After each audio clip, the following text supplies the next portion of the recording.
Selamat datang dalam kisah yang akan mengguncang hati dan perasaan Anda. Ini adalah cerita tentang cinta yang datang di waktu dan tempat yang salah. Sebuah perasaan yang tak seharusnya tumbuh, namun tak bisa dihindari. Seorang ayah mertua yang kesepian, seorang menantu yang penuh kasih, dan sebuah rahasia yang perlahan menggerogoti batas-batas moral. Apakah cinta bisa dikendalikan? Ataukah takdir akan membawa mereka ke arah yang tak terduga? Mari kita selami kisah penuh gejolak ini. Bersiaplah untuk merasakan dilema, harapan, dan pilihan yang harus diambil demi kebahagiaan orang yang dicintai. Cinta yang tak seharusnya. Sebuah cerita yang akan menggugah hati Anda. Pak Surya menatap bayangan dirinya di cermin kamar. Rambutnya sudah mulai memutih di beberapa bagian, dan garis-garis usia tampak jelas di wajahnya. Duda berusia 55 tahun itu menghela napas panjang. 5 tahun telah berlalu sejak kepergian istrinya, namun kesepian masih menjadi teman setianya. Dia melirik jam dinding, pukul 5 sore. Hari ini adalah hari kepulangan Rian, putra sematawayangnya, bersama istrinya yang baru dinikahi 6 bulan lalu, Anissa. Rian bekerja di luar kota, dan karena kesibukannya, ia jarang pulang. Tapi kali ini, dia membawa serta Anissa untuk tinggal sementara waktu di rumah masa kecilnya, rumah yang dulu penuh kebahagiaan. Pak Surya menyibukkan diri, memastikan rumah bersih dan rapi. Meskipun sudah ada Embok Sarti yang membantu pekerjaan rumah, dia ingin semuanya sempurna untuk menyambut mereka. Hatinya berdebar-debar, bukan hanya karena rindu pada Rian, tetapi juga penasaran ingin mengenal lebih jauh menantunya. Ketika suara mobil terdengar di depan rumah, Pak Surya segera melangkah ke beranda. Dari dalam mobil, Rian keluar lebih dulu, tersenyum lebar sambil melambai. "Pak!" seru Rian, langsung memeluk ayahnya erat. Pak Surya tersenyum, menepuk-nepuk punggung putranya dengan penuh kasih sayang. "Kamu sehat, Nak?" "Sehat, Pak. Akhirnya bisa pulang juga." Lalu, seseorang keluar dari pintu penumpang. Seorang perempuan muda, dengan wajah lembut dan tatapan penuh kehangatan. Wajahnya bersih tanpa riasan berlebihan, dan senyumnya begitu alami. "Anissa, assalamualaikum Bapak," ucapnya pelan, sedikit menundukkan kepala. Pak Surya mengangguk, berusaha menyembunyikan keterkejutannya. Menantunya ini jauh lebih cantik dari yang ia bayangkan. Dengan tubuh mungil dan sikap anggun, Anissa mengingatkannya pada almarhumah istrinya ketika masih muda. "Waalaikumsalam, Nak. Selamat datang di rumah ini." Untuk Pak Surya, suaranya sedikit bergetar. Mereka masuk ke dalam rumah. Rian dan Anissa mengagumi betapa rumah itu masih terasa hangat, meskipun sudah lama tidak ditempati. Pak Surya melihat bagaimana Anissa langsung membantu Embok Sarti membereskan barang bawaan mereka. Gadis itu gesit, tidak canggung, dan penuh perhatian. Sikap yang membuat Pak Surya semakin mengingat almarhumah istrinya. Malam itu, mereka makan malam bersama. Suasana begitu hangat. Rian bercerita tentang pekerjaannya, sementara Anissa sesekali menimpali dengan lembut. Pak Surya lebih banyak diam, memperhatikan. Ada sesuatu dalam cara Anissa berbicara.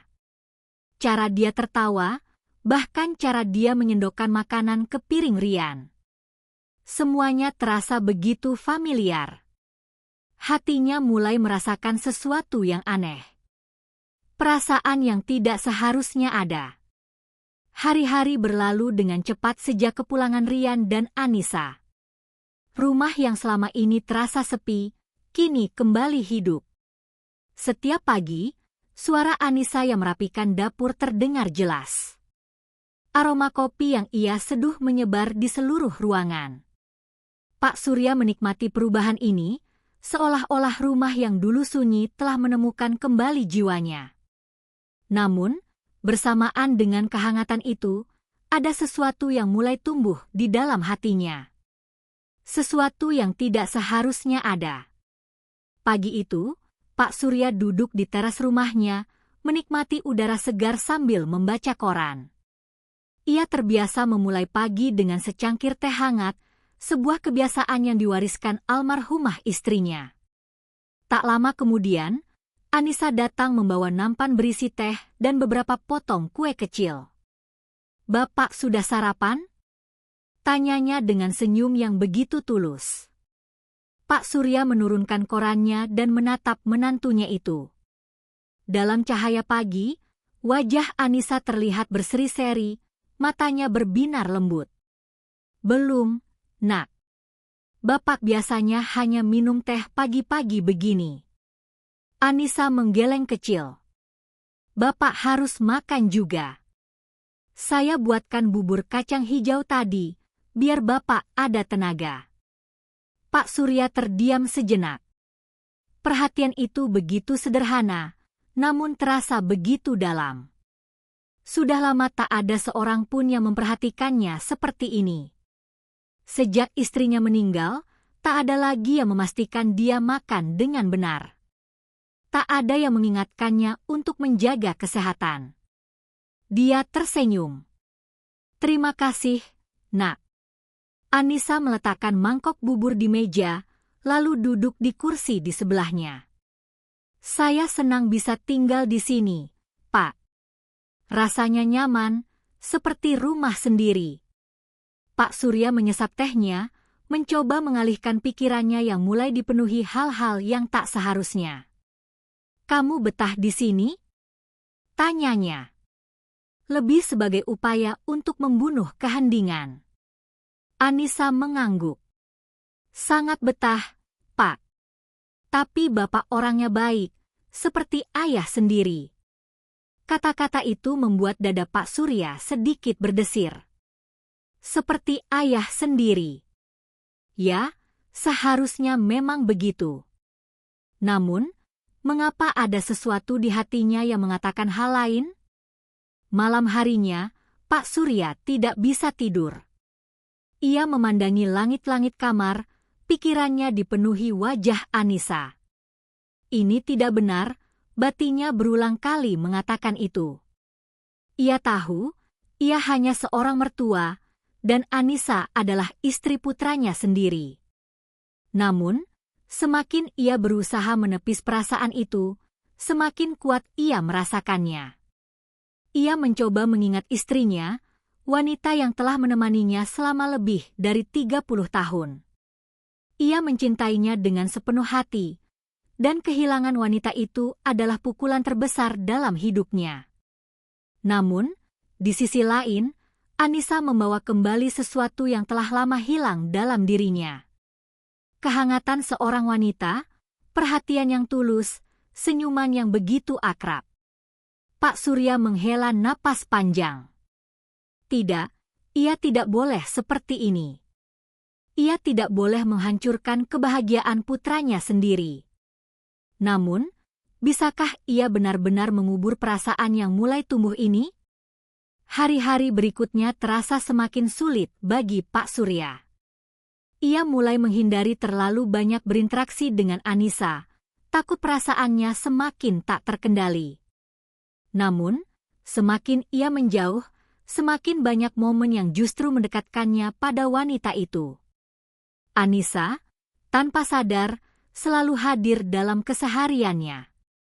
Pagi-pagi ia yang menyiapkan sarapan, siang hari ia yang menemaninya minum teh, dan malam hari ia yang sering mengajaknya berbincang di teras. Semuanya terasa begitu alami, begitu nyaman, dan itulah yang membuat hati Pak Surya semakin tersiksa. Suatu sore, hujan turun dengan deras. Pak Surya sedang duduk di ruang tamu ketika Anissa datang membawa selimut. "Bapak, pakai ini. Cuacanya dingin," katanya dengan senyum tulus. Pak Surya menatap selimut itu, lalu menatap wajah Anissa. Ada sesuatu dalam tatapan gadis itu yang begitu mengingatkannya pada istrinya dulu. Perhatian, kasih sayang, dan ketulusan. "Terima kasih, Nak," ucapnya, mencoba tetap bersikap biasa. Anissa duduk di sofa di seberangnya. "Bapak, kenapa belakangan ini sering melamun?" tanyanya tiba-tiba. Pak Surya terkejut. "Tidak, Bapak baik-baik saja." Anissa tersenyum, lalu mengangguk pelan. "Saya cuma khawatir. Bapak sering terlihat seperti sedang memikirkan sesuatu yang berat." Pak Surya ingin mengatakan sesuatu. Ingin mengakui bahwa pikirannya memang penuh dengan sesuatu yang berat. Perasaan terlarang yang terus mengganggunya. Namun, tentu saja ia tidak bisa. "Bapak hanya sedang mengenang masa lalu," jawabnya akhirnya. Anissa menatapnya dengan penuh pengertian. "Saya mengerti, kehilangan seseorang yang dicintai pasti sulit." Pak Surya hanya mengangguk. Ia takut jika ia terus berbicara, suaranya akan bergetar. Malam itu, saat hujan mulai reda, Pak Surya kembali duduk di teras. Ia mencoba menenangkan pikirannya. Mencoba mengingat dirinya sendiri. Seorang ayah, seorang mertua. Bukan pria yang bisa mencintai menantu sendiri. Namun, saat itu Anissa tiba-tiba muncul, membawa 2 cangkir teh hangat. "Saya buatkan teh untuk Bapak," katanya sambil duduk di kursi di sampingnya. Pak Surya menerima cangkir itu dengan tangan yang sedikit gemetar. Ia harus segera menemukan cara untuk menghentikan perasaan ini sebelum semuanya terlambat. Namun, bisakah ia benar-benar melawan hatinya sendiri? Sejak malam hujan itu, Pak Surya mulai benar-benar menjaga jarak dari Anissa. Ia mengurangi waktu berbicara dengannya, menghindari kontak mata, dan lebih sering mengurung diri di kamar atau pergi ke kebun belakang untuk menyibukkan diri. Namun, semakin ia mencoba menjauh, semakin sulit rasanya. Anissa tetap menjadi Anissa, lembut, perhatian, dan penuh kasih. Ia selalu bertanya, "Apakah Pak Surya sudah makan? Apakah ada yang perlu dibantu? Apakah ia sehat?" Perhatian itu, yang seharusnya hanya seperti perhatian seorang menantu kepada mertuanya, justru semakin menekan dada Pak Surya. Ia tak ingin menghancurkan kebahagiaan Rian. Ia sadar betapa dalam cinta putranya pada Anissa. Tapi mengapa perasaannya sendiri begitu sulit dikendalikan? Suatu sore, saat Rian masih di kantor, Pak Surya memutuskan untuk pergi ke pasar tradisional di kota kecil mereka. Ia butuh udara segar, butuh suasana yang bisa mengalihkan pikirannya. Namun, baru saja ia bersiap keluar rumah, suara lembut Anissa menghentikannya. "Bapak mau kemana?" tanyanya sambil membawa nampan berisi teh hangat. Pak Surya menelan ludah. "Ke pasar sebentar," Anissa tersenyum. "Saya ikut ya. Ada beberapa bahan dapur yang perlu saya beli juga." Pak Surya ingin menolak, tapi tatapan penuh harap Anissa membuatnya sulit berkata tidak.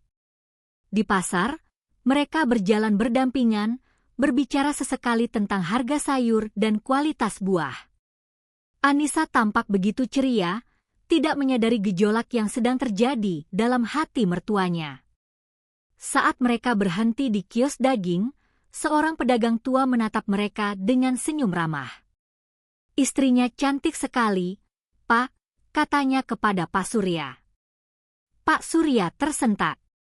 Anissa juga tampak terkejut, tapi kemudian tertawa kecil. "Oh, bukan, Pak, saya ini menantunya," kata Anissa sopan. Si pedagang tua terkekeh. "Wah, maaf, tapi kelihatan akrab sekali, seperti pasangan suami istri." Pak Surya hanya bisa tersenyum kaku. Ia ingin cepat-cepat pergi dari sana. Saat mereka berjalan pulang, Anissa masih tersenyum geli. Orang-orang sering salah sangka ya, Pak. Pak Surya hanya mengangguk tanpa berani menatapnya. Mereka pulang dalam diam. Namun, sejak saat itu, bayangan kata-kata si pedagang tua terus menghantui Pak Surya. Malam itu, Pak Surya duduk sendirian di kamar. Ia menatap wajahnya di cermin, melihat pria tua yang mulai jatuh ke dalam kesalahan besar. Ia harus melakukan sesuatu. Ia harus benar-benar menjaga jarak sebelum perasaannya semakin sulit dikendalikan.